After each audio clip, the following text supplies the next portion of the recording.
Hello, and thank you for watching this video of Library Introduction to English 101. My name is Elizabeth Cook, and I am the Instructional Design Librarian here at Citrus College, and I'm here to walk you through how to use library resources for your upcoming research paper. So the first thing we're going to do is get to the library homepage. You can see here I am on the campus homepage. If you scroll down, there's a picture of the library right here. Click on that link and it will take you to the library homepage. Now on the library homepage, there are lots of good things you can do, lots of good information, including hours when we're here, which currently is Monday through Thursday from 8 o'clock in the morning until 8 o'clock at night, and on Friday from 8 o'clock in the morning until 4:30 in the afternoon. But we understand that just because we're here in the library doesn't necessarily mean that you are, but you may still need help from a librarian. So that's why we have this handy Contact Us button. There's a lot of different ways to get a hold of us. You can call us, you can email us, you can text us, you can open up a live chat with us, you can connect with us on Facebook and Instagram, and I've had students reach out to me on both of those platforms, and I'm happy to answer any questions you have there as well. Whatever way you're most comfortable reaching out and asking for assistance, please do so. We will meet you there. The good news is that 90% of what we're going to talk about in this tutorial and 90% of library resources you can access at home 24 hours a day. You don't need to be on campus, you don't need to be in the library, you don't need to be in California, you don't even need to be in the country. All you need is a My Library account. So under Students here, what we're going to do is click Access eResources 24/7. This is going to give us kind of a lot of instructions that we're not going to worry too much about. We are just going to click Sign In. So when you are accessing the e-resources at home, this is the page you're going to see. We want to verify that you are in fact a Citrus student, so we make you sign in to your Citrus account. If you don't have one, what you can do is click Set Reset Password and enter your Wingspan ID here. That's your ID number. For most people, it will probably be an A number. Some people will have a CC number. When you type that in, you click Request New Password, and that will prompt the system to send an email to your Citrus email containing a link. Click that link. It's going to take you back to a page that looks kind of like this one, where you will create your library password. Now this password is not linked to anything else you have at Citrus, so you can reset it as many times as you need to. It's not connected to your email or your Wingspan or anything like that, so don't worry that resetting your library password will make you reset, your other passwords. You're good to go. Okay, so I'm going to go back to the library homepage here by clicking the banner at the top of the screen. And now that we have talked about our housekeeping stuff, how to find us, when to find us, and how to access things off campus, let's go ahead and talk about why you are listening to this recording. You have a research paper coming up and you need to find resources for it. Well, that's, can be kind of scary, but the good news is we are here for you. We are here to help you, and I'm going to walk you through some ways to find resources for your upcoming paper. So the first thing I want to do is on my library homepage here, I want to click this link that says Databases.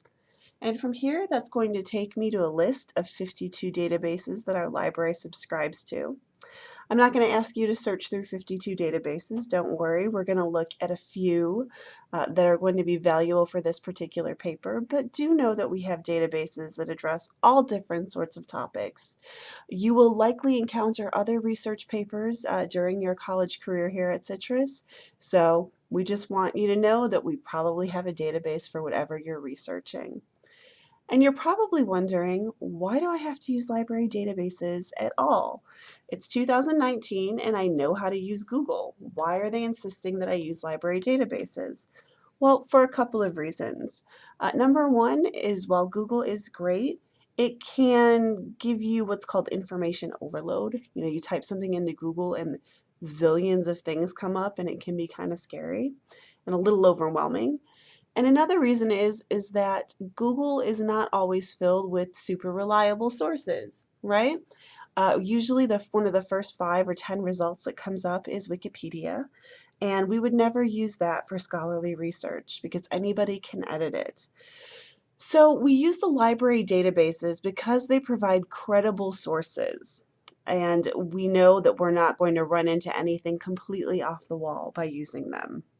Now, does that mean that you shouldn't engage your critical thinking skills? It absolutely does not mean that.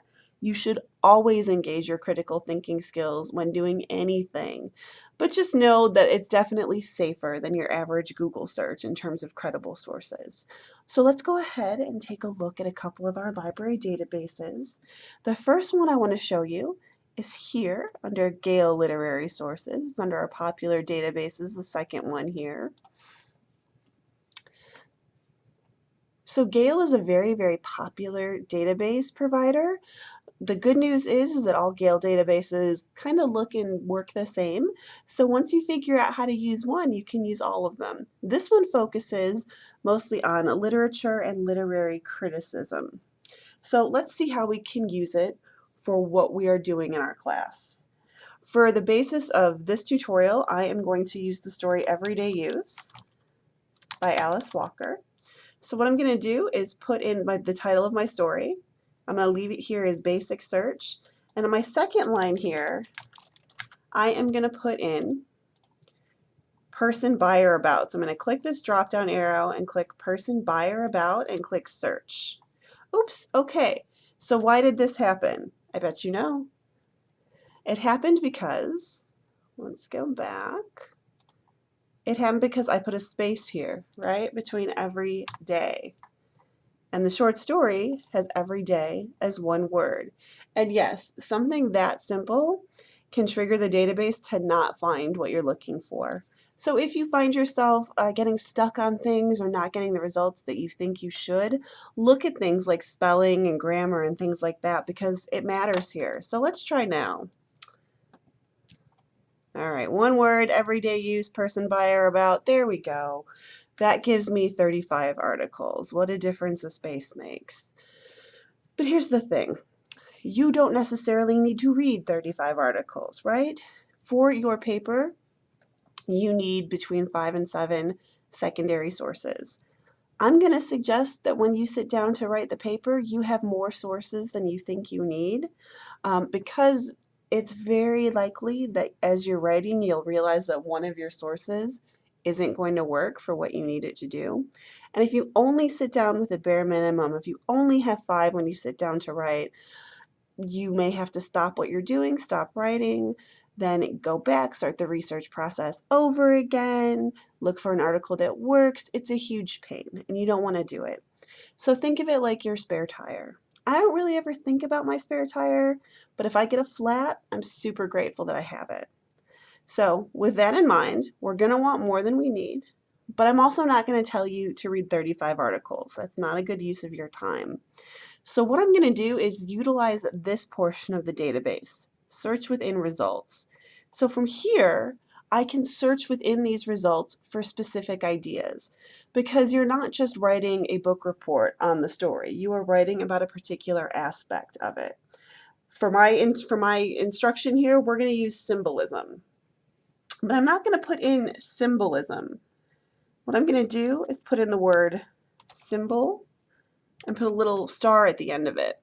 Because what that does, it allows the database to catch everything with that beginning part of the word. So I'm going to get symbol, I'm going to get symbols, I'm going to get symbolic, I'm going to get symbolism, I'm going to get symbolized, symbolizes, all that good stuff.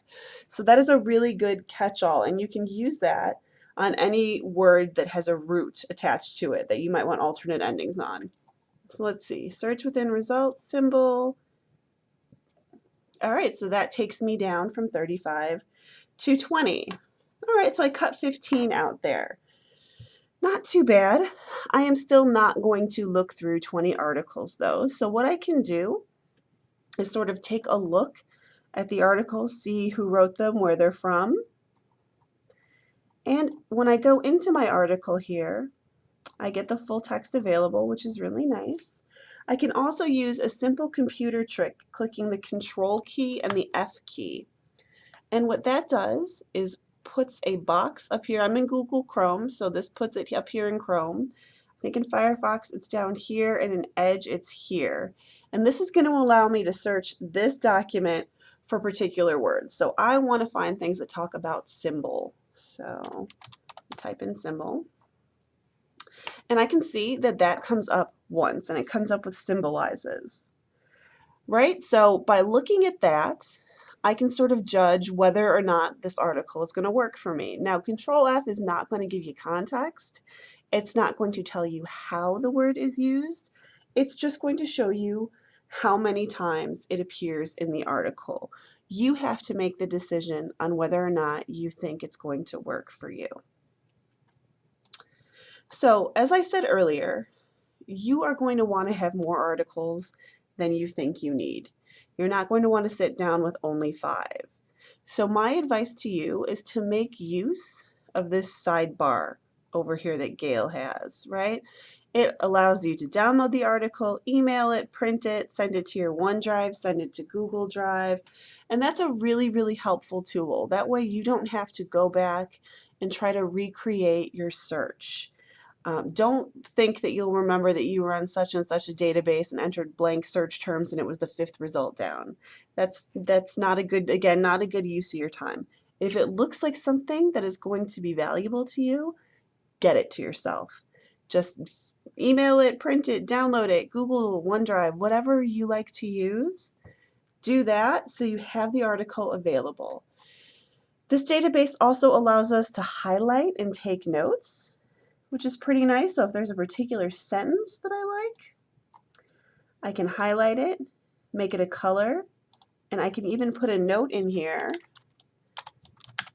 use this or whatever, so I know why I've sent myself this article. Like, oh, I liked this particular sentence. Very, very helpful. And of course, if I decide to use this particular sentence or any sentence from this article, I am going to cite it. And there are many reasons we cite our work. We want to continue the scholarly conversation. We don't want to use work that doesn't belong to us. You wouldn't like it if your classmates stole from you, and these people don't like it either. And I always tell students, you know, the bare minimum one is the school really frowns on plagiarism. So you definitely want to cite things so you don't fail your paper. There are many tools in the library to assist you with MLA8 citations. I will show you some at the end as well. But what I want to show you now is that all of our databases come equipped with a Citation Tools key. So right here I click Citation Tools and it gives me an MLA8 citation. Kind of. Remember at the beginning of our tutorial I typed in every day with a space and the database didn't know what I wanted? This is sort of similar. It's not thinking. It is only pulling information from where it should be to create an MLA8 citation. It isn't looking for capitalization. It isn't looking for spacing or punctuation or anything like that. So it's up to you to check these results and make sure that they're actually good. Trust but verify. It's a good base, but don't let it be your be-all, end-all. Okay. So that is our Gale Literary Sources database, and I think you're going to find it very valuable for your research. I'd like to show you another one now. Okay, so I'm going to go back here to my list of databases, and I am going to go ahead and the popular databases. I'm going to click the first one here, EBSCOhost Multiple Databases. So you can see that it really does give us multiple databases that are hosted by EBSCO. I do not recommend picking Select All. I think that will give you information overload that you don't need. And you can see the second database on our list is consumer medication information and Health Watch. Probably not going to be super valuable for what you're doing right now. Academic Search Complete, leaving this one checked, that will be super valuable for you. It's a great comprehensive database. I would also recommend clicking the letter M and selecting this top database here, McGill on Literature Plus. That is going to be a great database for searching literary criticism and doing English homework and research. So I'm going to go down here. I'm going to go to continue. And for the purposes of this database, we're going to take a look at A Good Man is Hard to Find. Okay, so I'm going to let it plug it in for me here, and then I'm going to put the author in. I'm going to click search, and it gives me 61 options. Pretty good, pretty good. So instead of reading through 61 options, I have a couple of things I can do to narrow this down. The first thing I'm going to do is go right over here to Limit To and select Scholarly Peer-Reviewed Journals. That cuts it in half. It takes me down to 30. Now the difference between a popular source and a scholarly journal is pretty easy. You know, think about if you were just hanging out at home and we offered you People magazine or Studies in Short Fiction. Which one are you going to read for fun? Probably People magazine, right? People is written to be accessible to everybody. The articles tend to be shorter, lots of pictures. The research, no offense to People magazine, it's not as in-depth as an academic journal. Academic journals are written by experts in the field for experts in the field. So they are going to be extremely well researched, longer typically, and not as many pictures. So sorry about that. But we have some good stuff here, just using our 30 here. So what I can do to see if I'm interested in reading the article, take a look at the title, see if maybe that looks like something, you know, interesting that appeals to what you're doing. I can also look here at the subjects. This is what my author says the article is about. And I can take my mouse and hover over this little piece of paper with a magnifying glass, where it will give me all of that information as well as the abstract. And you can tell by looking at this that the abstract is a summary of the article. This is going to be helpful in deciding if you actually want to look at the article, right? If you look at the article and the abstract looks interesting, go for it. If the abstract doesn't work for you, don't bother. There's plenty of articles here for you to take a look at. For what we're doing now, I'm going to pretend I do want to look at this article. So what I'm going to do is click PDF full text here. And it will pull up the article just like I have the journal in front of me. So I can see it's 11 pages. I can use Control F in here as well. And this is usually where students stop reading. Not students, everybody. They usually stop reading at the Works Cited page. I would advise you that if this was a good article for you and you really like it, take a look at the Works Cited page that your author used, because they're going to cite their sources for the same reasons that you're going to cite your sources. A peer-reviewed paper is really just a big research paper. So you're going to cite your sources to give credit because we don't steal from other people, because you don't want to fail. They're going to cite for the same reason, only replace fail a class with lose their career. So there you go. So if this paper is good for you, take a look at what sources they used. Might be something there that piques your interest. If so, plug it into the library databases and see if we have it. If we don't, let us know and we can try to source it for you. Books usually take about a week. Articles can take a couple of days because they're usually electronic. So this can be really valuable. Now, EBSCO isn't laid out exactly the same way as Gale, but all of the functionality is still there, including sending something to Google Drive, printing, emailing something to yourself. If you're feeling super ambitious, you can create a folder and put your article in there. And of course, this little yellow piece of paper here, that is my citation key. So I click on that, I scroll down to MLA, and there is my MLA 8 citation. And that is our EBSCO databases. The last one we're going to take a look at is back in our A to Z database list. We're going to click the letter J, and we're going to click JSTOR. JSTOR is a great database for use with arts and humanities. Very good information about English, history, social sciences. So let's see what we can get using A Good Man is Hard to Find. Okay, So notice that I didn't put the author's name in here. It gives me 326,000 results. That's kind of a lot. I think maybe the best thing I can do is put my author's name in here. So I'm going to go back up to my search bar and do and Flannery O'Connor. All right, so adding the author in there, that took me down significantly. So that is definitely a good thing. Now there are a couple of ways I can navigate this database as well. I can select only journals, but as you see, there's only one book chapter showing up, so it's hardly worth it.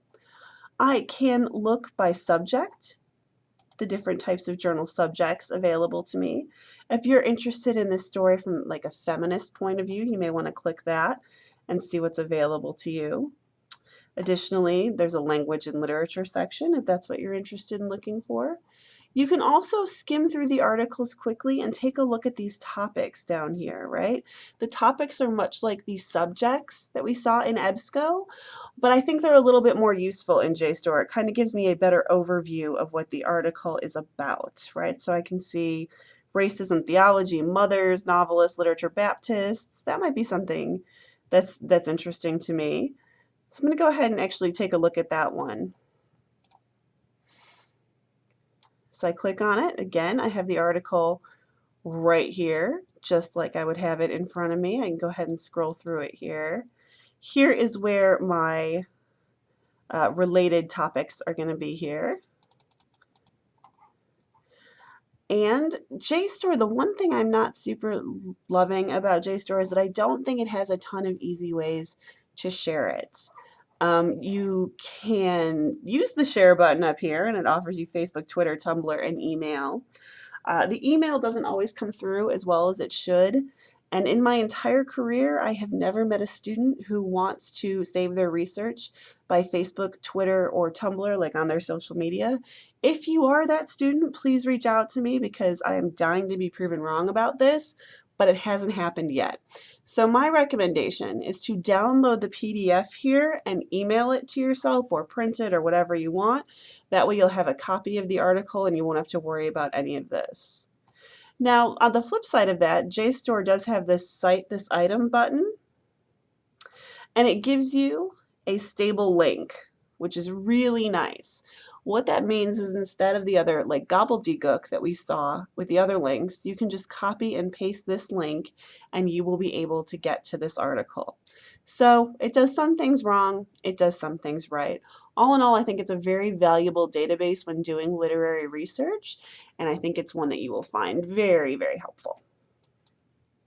And that is JSTOR. So I'm going to go back here to our library homepage. Now the really nice thing about the fact that you're watching this on a video means that you can go back and rewatch sections and get tips. But just in case you want all of this information, like a quickly accessible thing, I'm going to show you here under Research Help, Guides by Subject. Scroll down to English and Literature. Pick English 101 Fiction Resources. And here is our guide. And this is going to include things that we talked about here. Our literary journal articles, Gale Literary, EBSCO, and JSTOR, with examples on how to use them. If you are having questions about citations, we can help you with that. The Citation Help tab takes you to our MLA 8 page, including various handouts and tips. We have some videos on how to use MLA 8 citations and a slideshow that can walk you through how to format your paper. And of course, the most valuable thing in the library is the people. And I don't say that because I think I'm particularly great, but I have done this a lot, as have the other librarians. We have helped students with literary research for years. We have master's degrees in finding things. So please, please ask questions. Don't feel like you're in this alone. Make use of this Contact Us button. You can call us, email us, text us, live chat, Facebook, Instagram. You can set up an appointment with a librarian. You can come into our office. We can do it via the phone or Skype or Zoom, whatever is easiest for you. I'm going to put my information at the end of this video in case you want to speak to me specifically, but please utilize that information. We really want you to succeed, and we are here to help. So with that, I wish you good luck. Let us know if you have any questions, and thank you so much for watching this video.